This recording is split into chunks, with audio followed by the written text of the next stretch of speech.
هذيك خيتي الله يخليها سلعة، والسلعة ناقصة. ويلي كي دارت داك لو جيست وكيديروه الناس.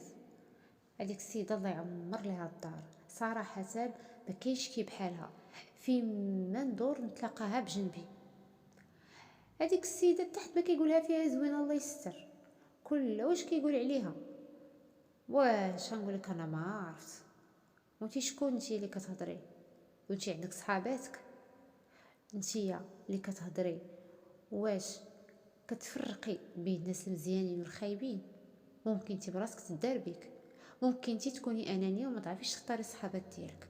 لذلك يلا معايا في هذا الفيديو ان شاء الله نهضروا على موضوع الصداقه، الموضوع ديال الصداقه البلاد الغربه خصوصا، لان المغتربات وما احوجهم للصديقات، لان الصديقات متنفس الوحيد اللي كيقدروا ينسيو به الوجع ديال الغربه، واللي كيقدروا مساكن يفوجوا على خاطرهم مع صحاباتهم، لان الصداقه شي حاجه مهمه جدا في حياه الانسان ما يقدرش يعيش وحيد، وضروري خصو يكون عنده صديق، وضروري خصو يكون عنده متنفس فاش يفج على قلبه على من يحط الراس.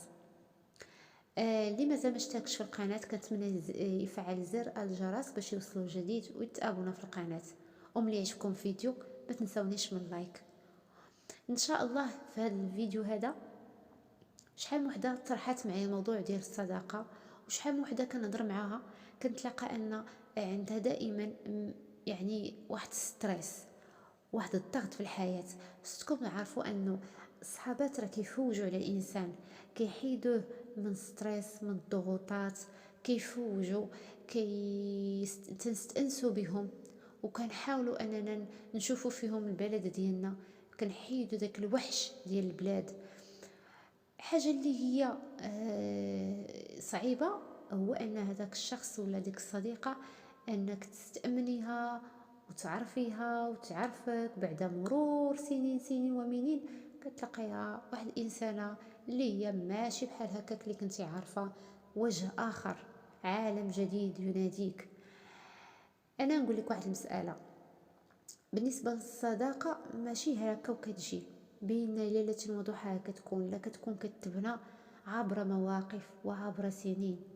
ملي غنتلاقى مع واحد السيده وكتقولي هاد راه صاحبتي اكثر من 10 سنين، غنتيقها، لانه علاش؟ هي 10 سنين عرفات اش كتسوى، وقفات معاها، طاحت معاها، وقفات معاها في مواقف صعيبه، المواقف الزوينه، في المرض، في الفرح. يعني غادي نحترم الا قالت لي صاحبتي، ولكن شي وحده يلاه كي جات، ولا يلاه كي تعرفت على شي وحده، يلاه كي تبادلات معها البارح النوامر، ما كامله حتى شهر شهرين صافي ولاو كيدخلوا ويخرجوا يعني كتجيني انا بعدا واحد الحاجه اللي هي سريعه بزاف. يعني خصني ما نحكمش على واحد الشخص نقول انها صاحبتي حتى ندوز معها مراحل ومواقف صعيبه. وهذوك الناس اللي كيديروا الصداقه ديالهم بين ليله وضحاها يعني دغيا كتبنى، الحاجه اللي كتبنى دغيا كتقدر تريب في اي لحظه. بالنسبه انه ديري صاحبتك، واحد الحاجه اللي هي اساسيه، اولا خاصك دائما تقلبي على الرفقه الحسنه والرفقه الصالحه. يعني الشخص اللي يبغي ينصحك من قلبه، الشخص اللي ما عادش يحسدك، الشخص اللي يقول لك تبارك الله ما شاء الله، لا داعي للتقواس، لا داعي للحسد، لا داعي للغيره. تكون انتقادات بناءه، يعني نشوف شي حاجه اللي هي ما عجبتنيش نهضر معاك بتلقائيه، نقول لك اودي هذه الحاجه كلها قدرتي تبدليها، راه شويه جاتني يعني حتى الاسلوب كيلعب واحد الدور. اما الانسان اللي صعيب يكون عنده صحابات، انا نقول لكم شكون هو هذا الشخص، ولا نقولوا اللي ما كيصدقوش ليه الصحابات. اولا الشخص الاناني اللي الطبع ديالو اناني، كيبغي غير حاجته، ولا اللي كيتعرف على الناس غير على حاجته، هذاك غالبا ما كتلاقاش عنده صحابات. وكيلوم وكيلوم وكيلوم، كيقول لك ودي انا ما خليت ما درت، انا ما عرفتش علاش ما كيصدقوش ليا، ولا ما عرف. لا سيدي، انت ما خليتي ما درتي وما خليتي ما فعلتي حيت انت كنتي كدير داكشي بمقابل، ما كنتيش كدير واحد الحاجه في سبيل الله. الانسان اللي كيدير واحد الحاجه في سبيل الله اكيد هذيك الحاجه كتعطي الثمار ديالها، ثمار الخير. انت كدير ديك الحاجه باش توصل للاهداف، باش انت كتعرف على ناس من اجل المصلحه. بطبيعه الحال ما تجيش يكون عندك صحابات، لان انت ملي قضيتي غرضك راك الله يعاون اللي عاونات. حنا ما غاديش نهضروا على هذه النقطه، لان جينا نهضروا على هذه النقطه خصنا فيديو اخر، وعاد نخرجوا على الموضوع اللي هو كيفاش نختاروا الصحابات ديالنا.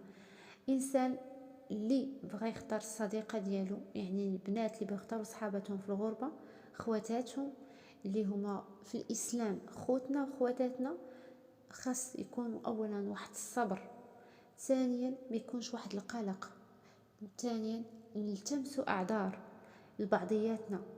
يعني وحاجه اخرى، ملي كنعرف ان داك الشخص مده، يعني واحد الصديقه ديالي مده بطيت عليها، ضروري خصني نسول فيها، نقول لها لا لاباس عليك، مده ما سمعتك، واش لاباس، واش ياك ما مريضه ياك معيانه، لان الانسان كيقدر كاع تفاجئ كتلقاه ناعس في السبيطار وانت ما على بالكش، انت عاد راسك راه السيده ملي كتعلي كتقول ما سولتش فيه ما نسولش فيها، ومن بعد ملي تفاجئ بشي حاجه ما غاديش يعذبك ضميرك، ما تحس براسك بانك خليتي في هذيك الصداقه، لانه دائما الانسان اللي كيكون تيسبق في القاء التحيه عنده اجر، كذلك والله اعلم الانسان اللي كيسبق وتيتصل وكيسول في خول مسلم راه اكيد عنده اجر. الصداقه ما يمكنش واحد تجي وانتي عرفتيه اليوم وتدخلي عندك للدار وياكل ماكلتك وغد ليه تقلقي وتقولي شوف دخل كلا ماكلتي وغد ليه كيهضر مورايا. عارفي شكون اللي كتدخلي لدارك، عارفي اشنو هما الحوايج اللي خصك تقولي، اشنو هما الحوايج اللي ما خصكش تقولي. خاص دائما الانسان يترافق مع الناس اللي هما مزيانين، اللي كيشجعوا على الخير، اللي كيشجعوا على حب الله، على التقرب، ماشي على واحد الطريق اللي هي مسدوده، ماشي على انني نتجمع باش نضحك ونهار اللي نكون حاسه انني محتاجه شي واحد يكون معايا ونكون مريضه ما تلقى حتى شي واحد يصيفط لي ميساج يسول فيا يتصل بيا يقول لي واش محتاجه شي حاجه. الانسان خصو دائما يحاول يبني الصداقه ديالو بالمعقول ماشي بالتحريميات. اي انسان كيبني علاقه ديالو بالتحريميات راه ما كتكون الخيط ديالها قصير، لان كنقولوا مول النيه وقليل النيه راه ما كيتلاقاوش. يعني واحد غادي بالنيه ديالو في الصداقه ديالو وكيعطي وكيسول وكل شيء، من بعد كتمشي لك هادي ما كتبرصني وعار كندير لها خاطرها مسكينه، هي ما عرفتش ان هذاك الشخص راه هو انسان مناسب، انه حيت كاين شي ناس اللي كيشوفوا داك النوع اللي كيكون كيدير معاك لي جيست مزيان كيقولوا عليه ايوا مسكينه هانيه هذيك هير بهله، ايوا هير وهي بوحدها، اللي ما عارفينش بانه راه هذاك الشخص راه واحد الانسان اللي ممكن انك تضيعه في واحد اللحظه اللي تقدر تحتاج بحاله ما تلاقاش. دائما نحاولوا اننا نحافظوا على الناس اللي مزيانين واللي كيديروا معنا لي جيست مزيانين، هذه اهم حاجه كنسطر عليها. لي جيست مزيانين هما الاشياء اللي هما اساسيين في العلاقه. نعقل على اللي كيدير معايا لو جيست، نعقل على اللي كيدير معايا حاجه مزيانه. الانسان اللي ما اللي كنحس انه كيوترني وفيه الطاقه السلبيه نبعد عليه. نحاول انني نكون اولا قلبك خاصك تنقيه، تحيد منه الحقد والحسد والغيره، تقول كيفاش بالصدقه. يعني الا ما كنتيش كتصدق صدق، الا ما كنتيش كتدعي ادعي، الا ما كنتيش كتطلب الله طلب الله، باش يلقيك الله بناس مزيانين، ولكن ماشي باش تستغلهم، باش انت تكون معطاء بحالك بحالهم، باش هذيك العلاقه كتستمر بما يرضي الله.